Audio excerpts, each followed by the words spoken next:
Hey everybody, this is Jim at SP500chart.com. It's 5 o'clock on June 12th, 2013. Let me read this to you, then we'll get into it.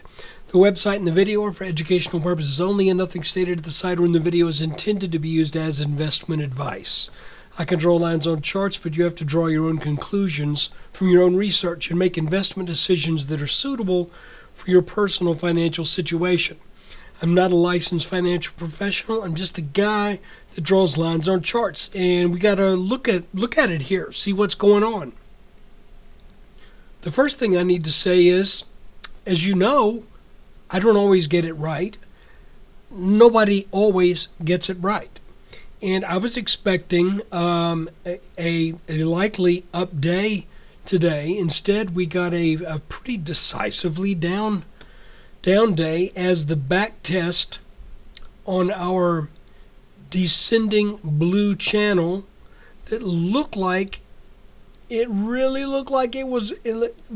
line actually is right here.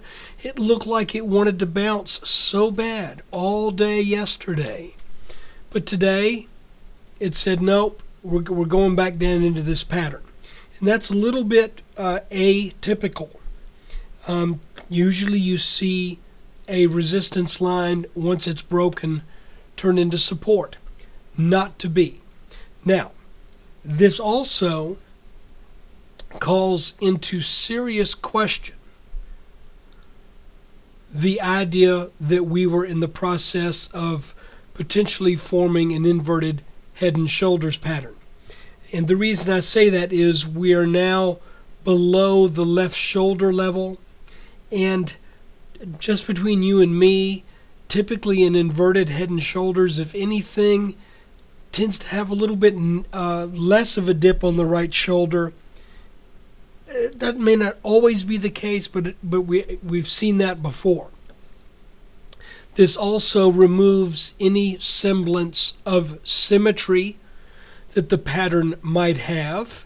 Had we come down, made the head, then come down and broken out this morning, or at the end of the day yesterday, then this would have been a nicely symmetrical little pattern. But now we are 3 days underneath the neckline on the right shoulder, whereas the left shoulder only took a day and a fraction to form. So I think we still leave all of these particular lines on the chart because I think they're still important. This is still an important line. You could see the respect that this line was given on numerous occasions over the past 4 days. And if the S&P is able to power back over that line, then again I think we may still be looking at this line as a potential trigger point that a new upwards leg is starting. So I'm going to change something here. You can see that I had drawn a little tiny line right here that lasted as resistance for the entire day. Then it popped up over it, and then it looks like it wanted to serve as a little bit of support. Now keep in mind, we only really can pick this line out on a 5-minute chart or even a chart on a smaller time frame, so that is a very, very minor little thing, but maybe a slight clue. So I included in today's chart. Also, we may be setting up a secondary descending channel that is running kind of on the north end of this blue one. If that's the case, then it would look something like this. And the good thing about it is, what color do we want to make this? Did I hear somebody say red? Okay, we'll make it red.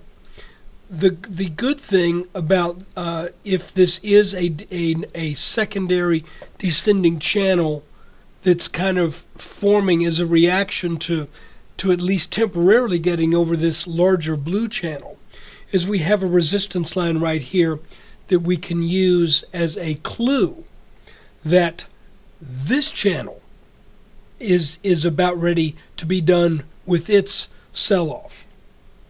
So if we back out on a 15-minute chart, big blue channel that we've been looking at it for a while, come up out of that a little bit, but now we're coming back down in a slightly different shape pattern. So far, if this is a legitimate channel, we've got really 1, 2, 3 tags on the top line, and 1, 2, 3, possibly even 4 on the bottom line. But what we need to see next is a move to this top red line. So guys, it's looking like inverted head and shoulders is not as likely as I thought it might be going into trading today. This line produced a nice bounce on the 6th. If we get down there again, let's see if it produces another bounce. If it doesn't, then we know that the markets are likely going to enter a summer doldrums, if you will, and we could even be coming back down into the mid 1500s.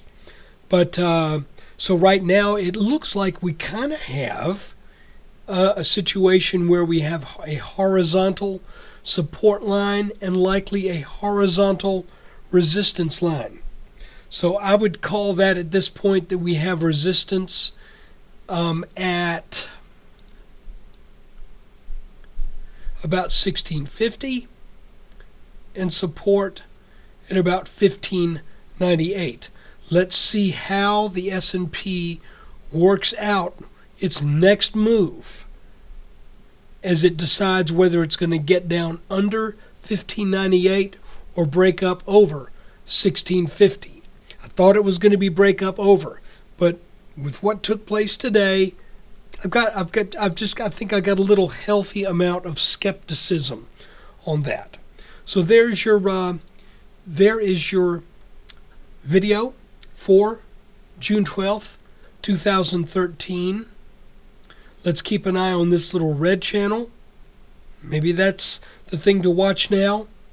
And additionally, see if the S&P can claw its way back out of this descending blue channel, because even though we closed inside underneath this resistance line, we're still not under it by a really importantly technically significant amount.